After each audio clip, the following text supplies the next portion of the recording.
This is Jane Gilbert. She is an actress. For the past 5 years, she has been perfecting her craft in the hope of achieving a permanent career in the theater.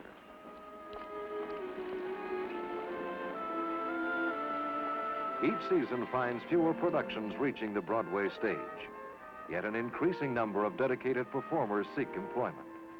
In spite of the harsh and very real statistics, Jane refuses to surrender her dream. The frustration, doubt, and economic struggle she experiences every day have not altered her decision to make a career in one of the most competitive and insecure professions in our society.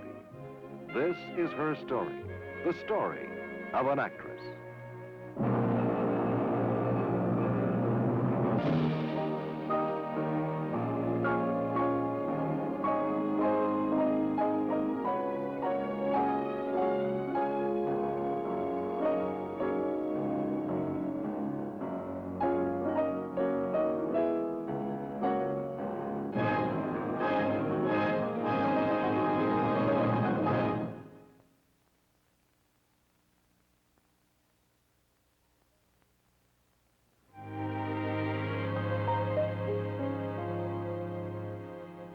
I'm John Willis.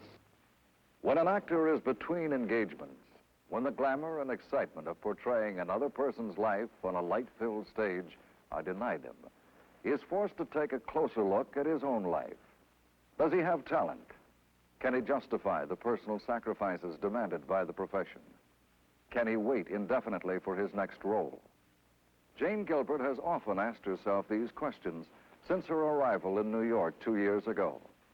During this time, she has received only 2 professional assignments: the second lead in an off-Broadway production and a small part in a television drama.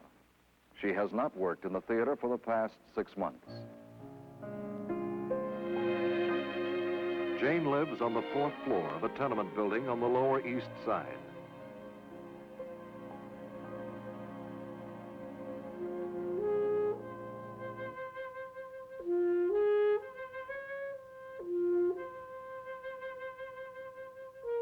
My apartment is kind of short on the comforts of modern living, but I've known worse. It doesn't get much sun, it's cold in the winter and hot in the summer. There are no closets, and I have to keep anything edible out of the reach of bugs. But it costs only $24 a month, and that's pretty good for New York.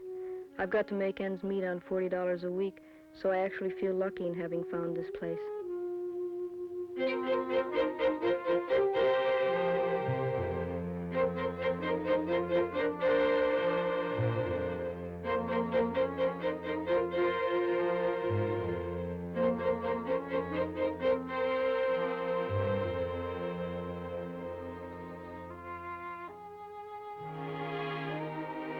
Whenever Jane is not active in the theater, a good deal of her time is devoted to preparing scenes for her weekly acting class. Her current project is the role of Miss Julie, heroine of August Strindberg's one-act tragedy. Early in the morning, she joins her fellow actors, Ted Darms and Gail Coffin, to run through the Strindberg scene. Due to the fact that they all work at different hours during the day, rehearsals are held wherever and whenever they can get together. Let's get started. All right. Okay. Yes, there you have it, Miss Julie. However, I'm going now, by myself. And on my way, I shall tell the groom not to let anybody have the horses, just in case they should want to get away before the Count comes back. Goodbye. What a little devil. And all this because of a greenfinch. Never mind the greenfinch. Can you see any way out of this? Any end to it? No. What would you do in my place? In your place? Let me think. A woman of noble birth fallen. I don't know. Yes, now I know. We haven't got that much time to be messing around. Wizzy. Knock it off. Okay, Let's go all right. now. Because you're a man, I'm a woman. What difference does that make? The same difference as between a man and a woman. I should like... Each day, Jane follows up every casting notice announced in the theatrical trade papers. She knows, however, that most producers rely completely on the recommendations of established agents. But the most practical step toward work is to convince an agent to represent her.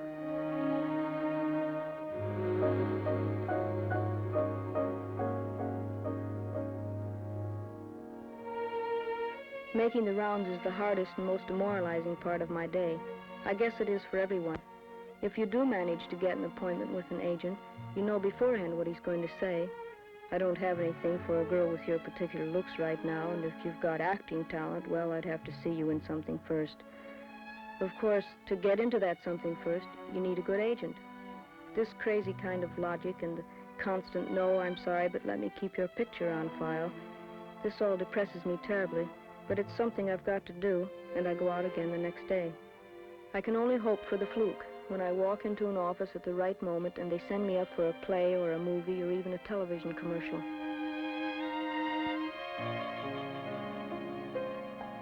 Jane is one of approximately 14,000 members of Actors' Equity. During the peak of the theatrical season, about 2,000 of them can expect work. The average yearly income of over half of the Equity members is less than $2,500. I've never had any illusions of becoming a star or getting that big call from Hollywood. All I want from the theater is a chance to work steadily at what I love and can do best. I know this is possible, that I'll be in demand once the right chance comes along and I can prove myself.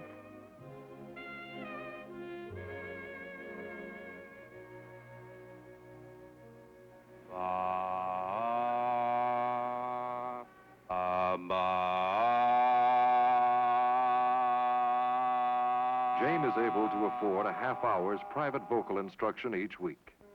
She studies voice not only to prepare herself for a possible musical comedy role, but also to improve her breath control and resonance.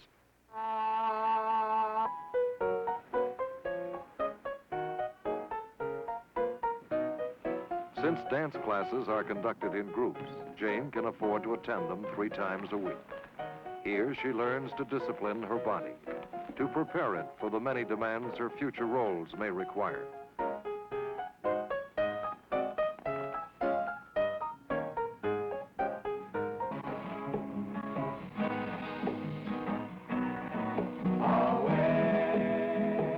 Five nights a week, Jane works in a neighborhood coffee shop. Between tips and a small salary, she earns enough to cover her modest expenses.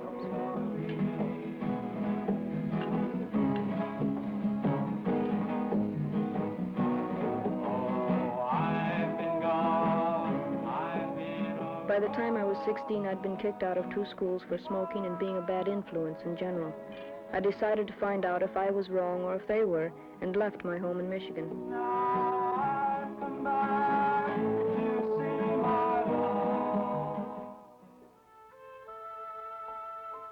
Over the next 5 years, I lived in some 20 states, working in factories, luncheonettes, grocery stores, transient sort of jobs. Sometimes things got pretty rough. I was working in St. Louis when I saw my first play, My Sister Eileen. I was 21 by then. The sight of live actors on the bright stage, the fresh sounds of their voices stunned me. And after I performed on the same stage 8 weeks later in a little theater production, I knew finally that this was the real truth of my life and that I had to pursue it until it became my life.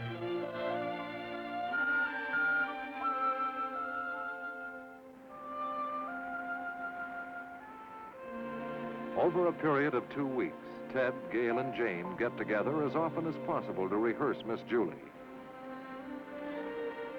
This character is the most complex and difficult I've ever attempted. But even if I fail in class, I can only profit by having tried. It's the only way I can improve myself.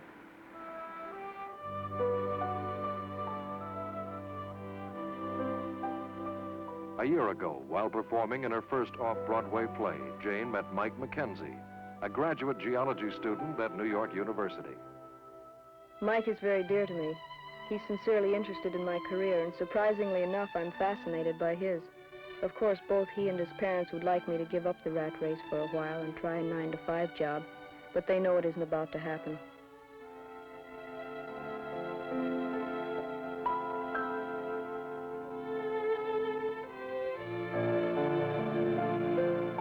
Jane's acting class is held every Friday night in a loft building near the theatrical district. Although each session may run as long as 5 hours, the actors must sometimes wait several weeks before getting an opportunity to do their scene. Tonight, however, it is Jane's turn. For her, at this time, the acting class is the most valuable and rewarding part of her life.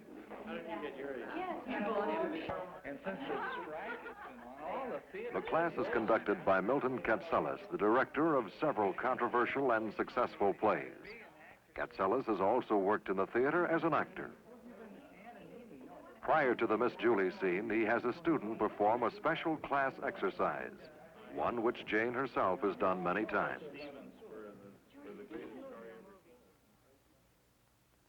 I came from Alabama with my banjo on my knee. Let the voice shake. Don't just, sing so that it's smooth. Let the The voice main shake. purpose of this exercise is to free the actor from self-consciousness, from personal inhibitions, and to enable him to do things on the stage which might otherwise seem unnatural and perhaps foolish. Jump, jump. It rained all night the day I left. The weather, it was dry. Saxon. Oh, Susanna, don't you cry for me, for I come from Alabama. March, come on. I've come from Alabama with a banjo on my knee. Good. That's good. Now the characterization on which Jane has worked so intensively for 2 weeks is about to be realized. She must express the emotions of Miss Julie, the sophisticated and sensitive daughter of a count, as she first experiences an overwhelming sense of shame for having had an affair with her father's valet. Never mind the green finch. Can you see any way out of this? Any end to it? Like this? Yes. But I shouldn't do it myself, not that. There's a difference between us. Because you're a man and I'm a woman? What difference does that make? Same differences between a man and a woman?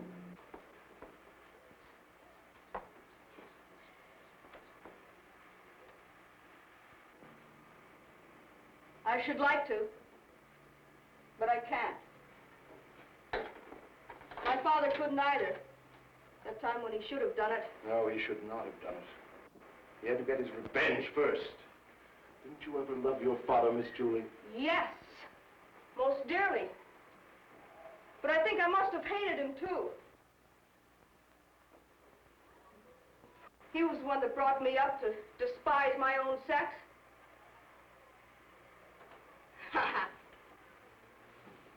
Whose fault is it? My father's? My mother's? Or my own? My own? I haven't got an own. I haven't got one thought I didn't get from my father. One passion I didn't get from my mother. Go quickly.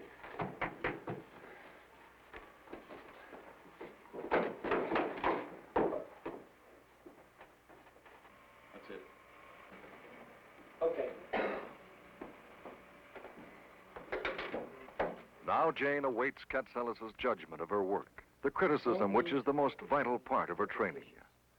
Certain things were suggested to you much the same as they're suggested by a professional director. Katselas is dissatisfied with her performance.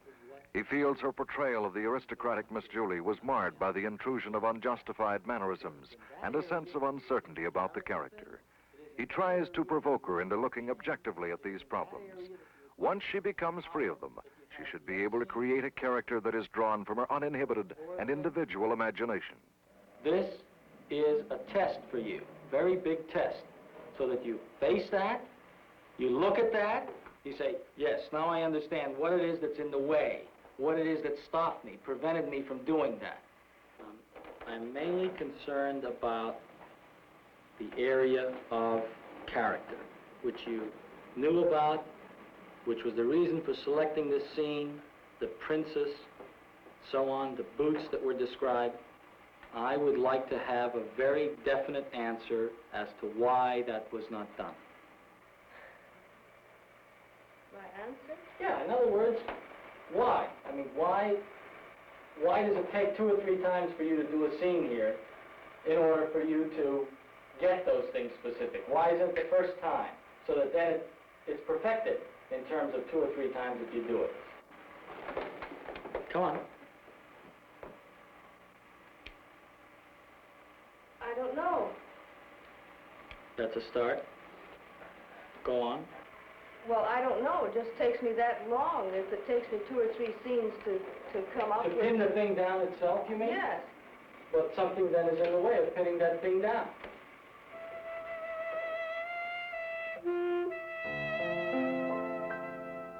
I think I know what Milton means.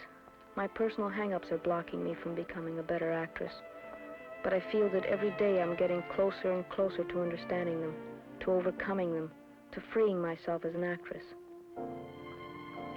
In the many months since she last performed on a professional stage, Jane Gilbert has learned a great deal about herself. However, not until she performs again will she really know how far she's come.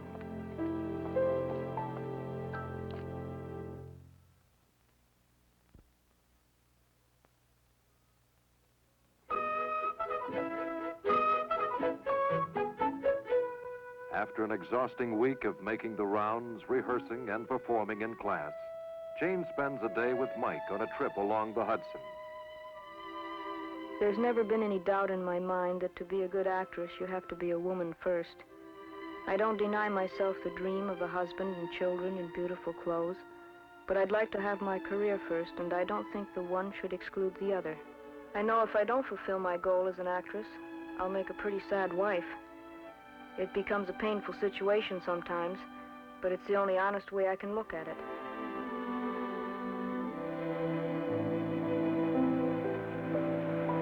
It's always difficult for me to be good company after I've been to the theater. I try to be congenial, but I can't get the play out of my mind. Could I have done as well as the leading actress? How did she get the part? Maybe I'm just not pushing hard enough.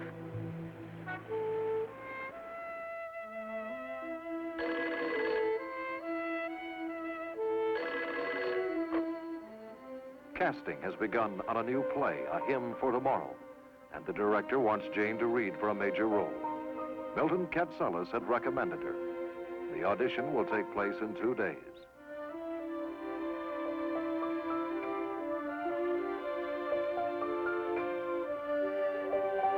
On the next morning, Jane visits Ted Flicker, founder of The Premise, one of New York's leading improvisational theaters. Whenever things are going badly for me and I need encouragement, or when, like now, they're looking up and I need advice, I give Ted a call. He's probably a little weary of my ups and downs by now, but he started me out, so he's got to follow me through.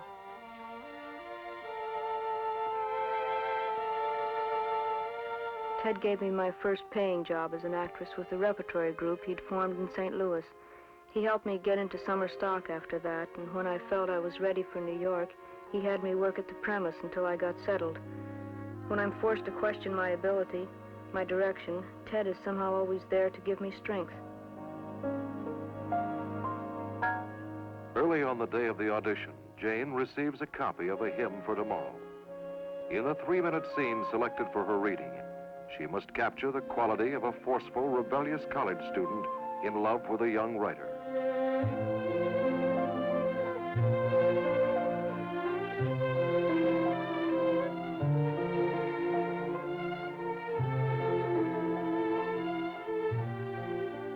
Laura's a perfect part for me. I know this kind of girl. She's even like me in some ways, except she's rich. I understand this part. I really think I can bring it off.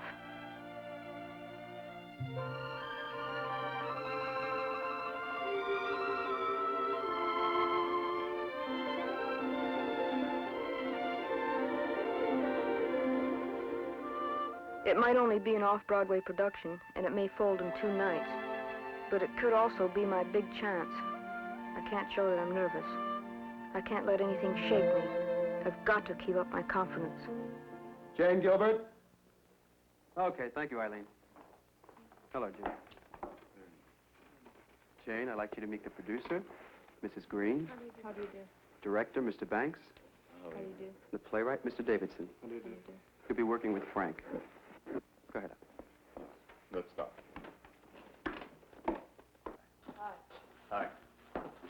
All right, Jane, I'll tell you a little bit about the character.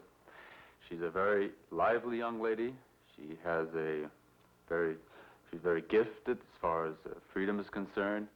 And just play it as easy as you can and be relaxed while you're doing it. All right, let's try it. I was 15. Mother and Dad thought I needed a little touching up before college. A little touching up like a sledgehammer. Mrs. Wilson's private school for idiots. Well, I went, but I hated to go. So one night I simply took off. Mother sent me my week's allowance, so I took the nearest train. It was late at night when I arrived home. I still had my old key. I came right through that back door, up the stairs and into bed. That back door could talk. Paul, I knew it would be you. When I heard you read, I took one look and I knew. Now, come on, now put some eggs on. Do you like them scrambled? One thing Mother taught me is how to cook eggs. Can you boil? Sure I can. We'll eat breakfast and then I'll take you walking by Miller's Stream. Thank you, Miss Gilbert. Very nice. Very nice. Thank you very much.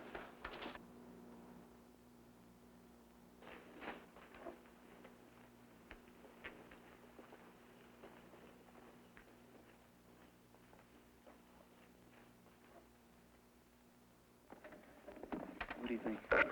Well, there's something very interesting about her. She's got some very good qualities.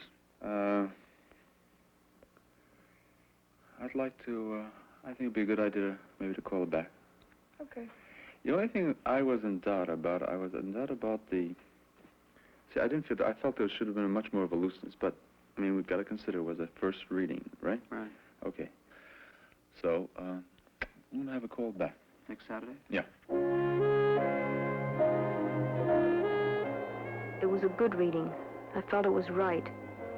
I can't let my hopes get up too high, but oh, would it be something if they'd call me and say, Jane, you've got the part, and you'll be a hit, and you'll never have to work again anywhere but in the theater.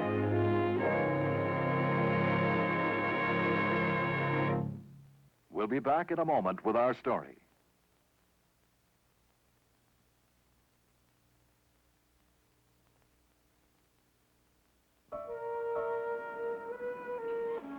After being called back 3 times to audition further for A Hymn for Tomorrow, Jane Gilbert was finally turned down in favor of another actress.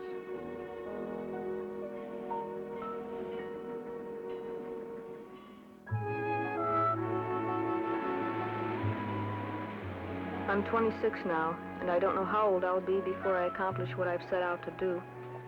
Whether this time of bad breaks and penny pinching, or the time when I'm acting 6 nights a week, is the reality of being an actress, doesn't really matter. The most important thing is I know I've chosen the only kind of life that has any meaning for me. Jane Gilbert is an actress.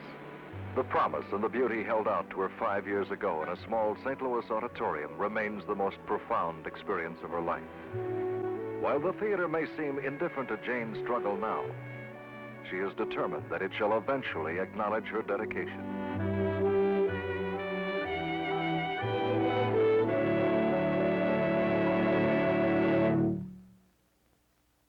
Next week, the presses roll as Thomas Braden publishes the Oceanside Blade Tribune. Watch for the story of a newspaper man.